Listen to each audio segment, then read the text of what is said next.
as it's alright started. Okay. For this video, I'm going to demonstrate how to use tags. To find the tags, you go to the annotation tab, and over here is the different options for tags. I'll first show you how to use a room tag. Simply all you have to do is click room tag,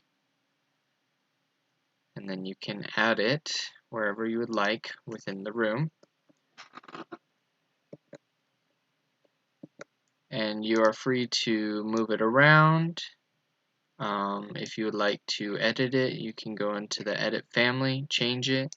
You can have multiple different room tags. For example, I can add square footage if I would like, or I could just leave it as is. Can make it a little bit bigger. There's different options depending on the type of families that you create with it. And you can also duplicate it, and you can change to where it will show the area, show the volume if needed. If there's no space in the room, you can add an arrowhead leader line so that you can point to the room. That is how you use the room tag. But there are other types of tags that are sometimes used.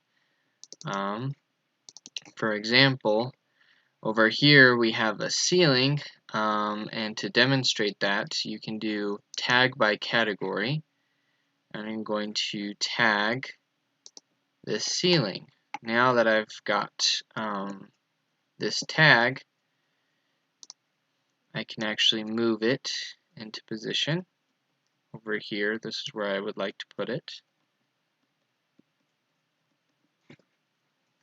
And I can remove with the line. Oh, excuse me, I did the wrong button.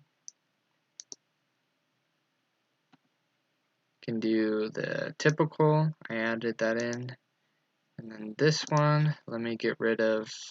Oh wait, over here is the leader line.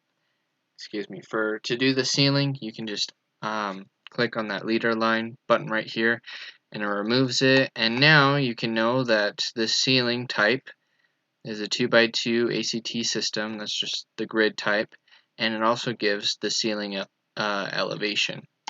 So there are a lot of different types of tags. We got the room tag, we have the ceiling tag, there's also a space tag, in which if you want to separate spaces without the room tag touching the walls, you can use that tag. And there's just lots of different types of tags. You can tag everything if you want, if that is what you desired. And then you can also tag your materials. So that is how you use tags, and you can also change them, as I had already said. And that's how you do it. So thanks for watching this video.